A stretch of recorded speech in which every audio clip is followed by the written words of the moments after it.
My name is Emily Parker. It's been 2 years since I moved to this town. Following my husband's job transfer, we relocated from our familiar Columbus, Ohio, to this quiet suburban neighborhood. The streets lined with white fenced houses have an almost picture-perfect quality to them. I'm in my 7th year as a librarian, primarily running the popular Storytime program for children. Though I'm naturally reserved and book-loving, my voice naturally becomes animated when I'm with the children. I keep my long brown hair tied back and always make sure to dress professionally. The Bexley Public Library, housed in a historic brick building, has become like a second home to me. My husband David is a branch manager at First Community Bank. Known for his competence, he's a slim man who wears glasses. We're in our 5th year of marriage, with no children yet. He's the quintessential successful professional in this town, commuting in his black SUV after his daily drive-through coffee routine. My mother-in-law Margaret is a central figure in the local social scene. She's a senior member of Grace Methodist Church and a former PTA president. In the church with its white walls and beautiful stained glass, her words carry absolute weight. Since losing her husband 3 years ago, she's become increasingly attached to her son, David. With her dyed blonde hair and designer clothes, she hosts grand parties every August 15th for her birthday. While known publicly as a philanthropist, she often takes an overbearing attitude with family members. And then there's my mother, Jane. She earned deep trust from students and parents during her 30-year career as a local elementary school teacher. She's been living alone since my father passed away 5 years ago. My gentle, reserved mother has been hospitalized with severe pneumonia at Mount Carmel East Hospital for the past 3 months. It's a Christian General Hospital, and every day I pray for her recovery while gazing at the church cross visible from her hospital room window. Her best friend and former colleague, Mary Thompson, visits nearly every week. Sarah Chen, her night nurse, speaks kindly to my mother during her late-night rounds and shows concern for my fatigue. I occasionally meet Reverend Michael Brown from Grace Methodist Church in the hospital chapel. It's now mid-August. The humid summer air envelopes this conservative city. In this town where church activities and charitable works flourish, I'm now faced with the most difficult choice of my life. As my mother's condition becomes critical, my mother-in-law's birthday party looms just 2 days away. The event, expected to host over 100 guests as usual, is meant to be the biggest social event in the local community. It was supposed to be a glamorous gathering of the town's influential figures, including Linda Davis, the president of the local women's association. I felt torn between caring for my mother and preparing for my mother-in-law's birthday celebration. The elaborate cake specially ordered from Cheryl's Cookies, the high-end catering from Cameron Mitchell, confirming these final arrangements was stealing precious time from holding my mother's hand in her hospital room. How are the preparations coming along? Have you checked all the RSVPs? Did you confirm the final details with the caterer? I sigh quietly at my mother-in-law's voice on the phone. The twilight sky visible from the hospital room window carries an ominous feeling. The rhythmic sound from my mother's respirator and my smartphone's ringtone further tighten their grip on my heart. How can I escape this impossible situation? And then the fateful day arrived. Between midnight and dawn, my mother's condition rapidly deteriorated. In the sterile ICU room surrounded by stark white walls, I held her hand continuously. The sounds of the respirator and the heart monitor's waveform seemed to be barely holding on to my mother's life. Sarah checked on us repeatedly, but her expression grew darker with each visit. At 5 a.m., the phone at the nurse's station rang. As the sound echoed through the hallway, I instinctively stood up. I ran across the white linoleum floor, my footsteps sounding unnaturally loud. At the end of the dimly lit corridor, Sarah was waiting for me. The moment I saw her expression, something inside me froze. "Emily." Sarah's voice mixed gentleness with sorrow. My mother had already passed away. She lay quietly in the white room, looking as if she were merely sleeping. But when I took her hand, its coldness pierced my heart. She called out "Emily" at the end. And she said, "Thank you." Sarah's words echoed in the quiet room. Still holding my mother's hand, I couldn't hold back my tears. Outside the window, dawn was gradually beginning to color the sky. In the distance, an ambulance siren wailed in the hospital parking lot under the dim light. At 6:30 a.m., I tried to accept reality while getting coffee in the hospital cafeteria. Despite the early hour, several medical staff were already having breakfast. Their white coats gleamed brightly under the fluorescent lights. At 7 a.m., in the hospital waiting room. Just as I was about to contact the funeral home, my smartphone rang. My hand trembled at my mother-in-law's name displayed on the screen. A sense of foreboding washed over me at this timing. "Emily?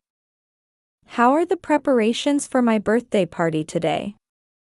Did you do the final confirmation with the caterer?" My throat tightened at the sudden question. I needed to tell her about my mother's death. But the words wouldn't come out. "Well, my mother just passed away this morning." A few seconds of silence. During that time, my heartbeat thundered in my ears. "Oh, I see. I'll offer my condolences later. Right now, my birthday party is what matters."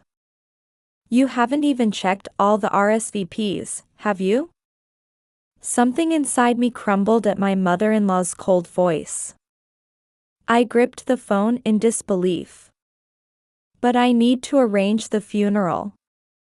"Your mother's funeral? That can wait, my birthday party takes priority. Over 100 guests are coming." I arranged everything, the cake from Cheryl's Cookies, the catering from Cameron Mitchell.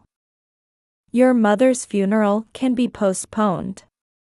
My mother-in-law's words through the receiver cut through my heart like ice blades. My hands wouldn't stop shaking. I desperately suppressed a scream rising in my throat. Before I could wipe away my flowing tears, I heard David's footsteps in the hallway.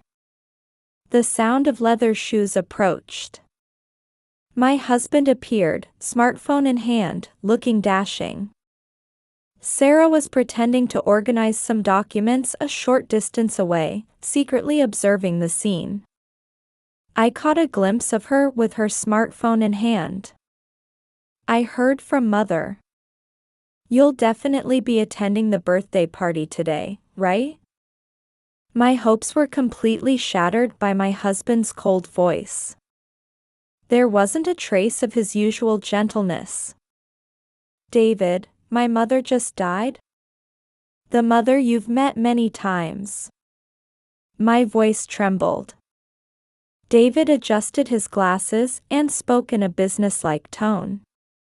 "Mother is right. Don't ruin a family event. A funeral can be postponed. Mother's birthday is only today. Over 100 guests will be gathering at Grace Methodist Church." As I gripped my trembling smartphone and stared at my husband, Sarah's phone camera quietly recorded this heartless moment. Her sense of justice was ensuring this moment would be preserved forever. At 8 a.m., in the hospital chapel. Morning sunlight streaming through the stained glass gently illuminated the quiet space. As the faint organ music of Amazing Grace played, I prayed alone. Tears wouldn't stop as I prayed for my mother's soul to rest in peace. Then Mary, my mother's best friend, rushed in. Her footsteps broke the chapel's silence. I stood up, wiping my tears. Mary's eyes mixed anger and sadness, grief over losing her friend of 30 years, and anger at the cruel treatment of the bereaved. Such cruelty. I'll tell everyone. Everyone in this town respected Jane. No one will forgive your mother-in-law's actions. As hymns quietly played, I made my decision. The morning sunlight streaming into the chapel seemed to illuminate my resolve. The sense of justice and compassion my mother taught me pulsed strongly within. Thank you. I'm going to my mother's funeral. In that moment, my heart was clear. Church bells rang in the distance, announcing the start of a new day. Behind the mother-of-pearl like gleaming stained glass, I felt as if my mother was watching over me. At 9 a.m. that morning, Sarah opened her Facebook account. Her hands trembled slightly. As a nurse, protecting patient privacy was an absolute duty. However, she couldn't overlook this cruel treatment. Taking a deep breath, she pressed the post button. This morning, I witnessed something at the hospital where I work. A beloved teacher who spent 30 years nurturing this town's children passed away. And then, the post included the phone conversation with my mother-in-law and the confrontation with my husband. The audio and video were clear, vividly conveying the cruelty of the moment. In the first hour, the post spread quietly within local community groups. Then gradually, comments overflowed with anger and sadness. The reaction from women was particularly intense. Parents of Jane's former students, former PTA members, church women's group members, they all shared the post on their smartphones one after another. Memories were posted one after another. The number of people influenced by my mother's 30 years of teaching was immeasurable. And now, all those people were staring at their smartphone screens. By noon, the post had been shared over 2,000 times. The local online news site, Columbus Dispatch, began covering the story. An article headlined "Unbelievable Incident on the Morning of Beloved Teacher's Death" spread instantly. My mother's former students began posting memory photos on their Facebook pages. The words accompanying each photo told the story of my mother's life. A statement from Reverend Michael Brown was posted on Grace Methodist Church's official Facebook page. Our church has valued love and mercy according to Christ's teachings. This incident severely contradicts this spirit. As a church, we cannot approve hosting today's birthday party. Immediately after this post, Linda Davis, the Women's Association president, also issued a statement: "We absolutely cannot condone such unchristian behavior." The church hall that was supposed to be the party venue. Elaborate decorations had been put up, and a large birthday cake had been brought in. However, the number of guests who arrived was less than half of previous years. Cameron Mitchell's high-end catering. Cheryl's Cookies special order cake. Though they were brought to the venue, most tables remained empty. Participants whispered while looking at their smartphones. My mother-in-law's friends began leaving one after another. My mother-in-law's panicked demeanor. My husband's confused expression. Everything was being shared in real time on social media. Local influential figures began sending their regrets one after another. Once, attending my mother-in-law's birthday party had been a status symbol in this town. But now, attendance meant social risk.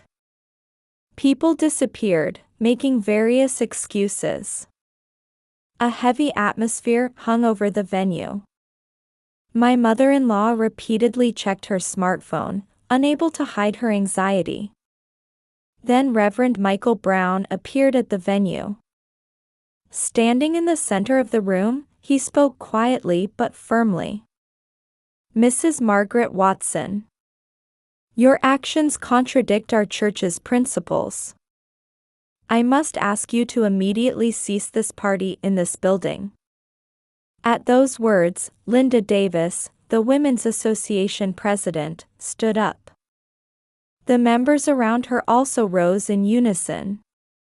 "The Women's Association will cease all activities with you from now on." The venue was almost empty. The elaborate decorations and food, the birthday cake that was never cut, everything remained there uselessly. My mother-in-law stood dumbfounded. My husband checked his smartphone repeatedly with a lost expression. Then the church bells tolled 5 o'clock. The sound seemed to announce the beginning of their social collapse.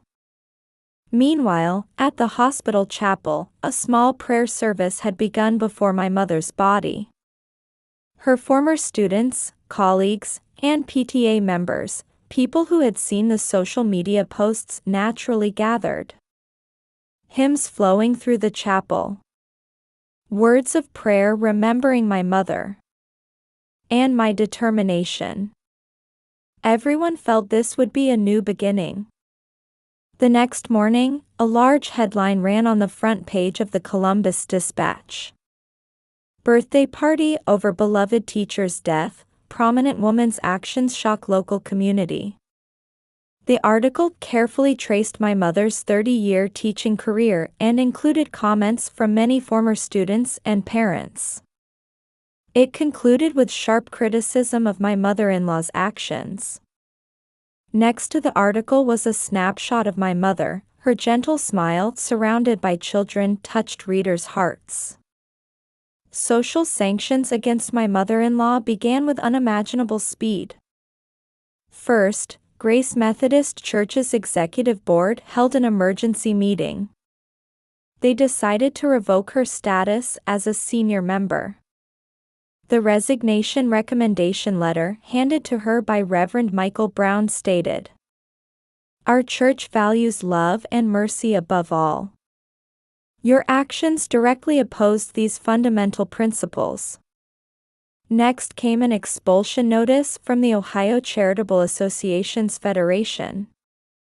Various charitable organizations my mother-in-law had long been involved with announced their severance of ties one after another. Her name quietly disappeared from each organization's website. My husband's position at the bank also rapidly deteriorated. First Community Bank customers began filing branch transfer requests one after another. The reaction was especially strong from parents of my mother's former students. "We cannot entrust our deposits to a bank whose branch manager is part of such an inhumane family." Anonymous letters arrived at the bank's headquarters. My husband's superior scolded him harshly. "Your family issues have become a bank credibility issue. Fix this." True to those words, deposit balances decreased daily. The branch's performance plummeted. My husband was eventually demoted to a regular employee at headquarters. A teacher who had been my mother's colleague and lived near my childhood home posted an expose about my husband. While Jane was hospitalized, he never once visited. Even when he heard his wife's mother was critical, he prioritized work.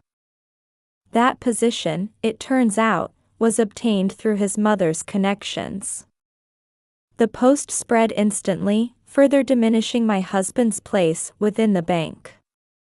My mother-in-law's fall from social grace was even more dramatic. Former friends stopped answering her calls. Invitations to parties and charitable activities ceased, and people deliberately looked away when they met her at the supermarket. High-end boutique owners began politely refusing her patronage. "We apologize, but we're currently out of stock. Unfortunately, that item is already reserved." Behind the outwardly polite words, cold rejection was clearly indicated. Neighborhood relationships also rapidly cooled. No one returned her greetings during morning jogs. Even at Sunday church, surrounding seats would remain empty. Harsh criticism also arose from relatives. My husband's uncle, who serves as an executive at a prominent local company, sent a letter announcing the severance of family ties for damaging the family's honor. Meanwhile, new bonds began sprouting around me. My mother's former students began visiting the library regularly. They offered to support my Storytime program. One, who had become a professional illustrator, provided wonderful picture books for children. The warm voices of local people also supported me. Some brought food to the library, others sent encouraging letters, and some quietly donated books. Each gesture felt like a gift left behind by my mother. John Smith, the library director, called me in to announce my promotion to head of children's services. "We want to entrust the future of our children to someone with your strong will and gentle heart." I couldn't stop crying at those words. I felt I had truly demonstrated the importance of courage to do what's right, that my mother always talked about. My mother-in-law and husband's attitudes also began showing gradual changes. Initially defiant, my mother-in-law began breaking down as reality closed in day by day. Her designer clothes were stored away, and her dyed blonde hair began showing prominent gray. My husband began awakening from his mother's influence and workplace stumbles. One night, he spoke words of apology to me. I should have made different choices then. But those words didn't move my heart. It was too late. My resolve to walk a new life path had solidified. I wanted to protect the sense of justice and compassion I learned from my mother through my own strength from now on. When I signed the lease for my new apartment found through the local women's support center, my hand didn't shake. It was time to take a new step forward, carrying my mother's teachings in my heart. 6 months have passed since that day. The Columbus suburbs were changing seasons from autumn to winter. Through the library windows, I could see the last autumn leaves dancing down the tree-lined street. I had just finished writing a proposal for a new children's program as head of children's services. My mother-in-law and husband were forced to leave Ohio 2 months after the incident. They moved to a small town in Massachusetts, reasoning that no one would know them there. On moving day, my mother-in-law's appearance had completely changed. She had sold her designer clothes and expensive jewelry, adopting a plain appearance. Her once blonde hair had returned to a graying shade, and her makeup-free face looked older than her actual age. "Emily." Before loading the last box into the truck, my mother-in-law called out to me. Her voice held not a trace of its former arrogance. That day, I made an unforgivable mistake. I didn't listen to the rest. I silently turned my back and headed to work at the library. I felt no urge to look back. My husband resigned from the bank. I heard he's now living with his mother and working at a small insurance agency in Massachusetts. There's no trace of the former branch manager about him. When I signed the divorce papers recently, I received a message from him. I'm truly sorry. That one-line apology marked the end of our 5-year marriage. At Grace Methodist Church, a new senior member was elected to replace my mother-in-law. Surprisingly, it was one of my mother's former students. She greatly reformed the church's community service activities, ensuring more substantial aid reached those in need. This is what Ms. Jane would have done, she said, using this principle to guide her activities. My new life had begun, walking alongside my mother's legacy. The library's story time became even more popular than before. My mother's former students started bringing their own children. Word spread about story time with the teacher, who's the daughter of our grandmother's teacher. Recently, my special exhibition, Remembering Our Teachers, was well received. It featured photos of my mother's colleague teachers, messages from former students, and records of old school events. These items pass down bonds across generations. My new apartment is a 10-minute walk from the library. Though small, it's a comfortable room filled with warm light. The bookshelf holds my mother's favorite books, and the walls are decorated with pictures from the children. My life has changed dramatically in these 6 months. But it's not a change I regret. Rather, I feel I've found the path I was meant to walk. And today marks the first anniversary of my mother's passing. Since morning, people have been gathering at Mount Carmel Cemetery. Former students, colleagues, PTA members, people she met during her 30-year teaching career visit with their own memories. Fresh flowers are continuously placed on the white marble headstone. Chrysanthemums, roses, and gerberas, my mother's favorite. The colorful flowers add a spring-like vibrancy to the cemetery as winter approaches. Thanks to Ms. Jane, I decided to become a teacher. If she hadn't made that home visit then, my son would have remained absent from school. I still remember the Christmas present she secretly gave me. Each person's memories vividly bring back my mother's kindness. Mary gave a small speech at the graveside. Jane taught us the courage to do what's right. And now, that teaching lives on through her daughter, Emily. I wiped my tears and looked up at the sky. Small clouds drifted across the clear winter blue sky. Somewhere, bells rang, announcing the start of a new day. What my mother taught me, not status or honor, but the importance of sincere bonds with people. Not appearances or pretense, but justice and compassion. Now I walk a new path, carrying these teachings in my heart. I want to pass on to the children I meet at the library the same warm guiding light that my mother gave to me. As I placed the last gerbera at her grave, I made a vow to continue carrying forward the love and courage my mother left behind.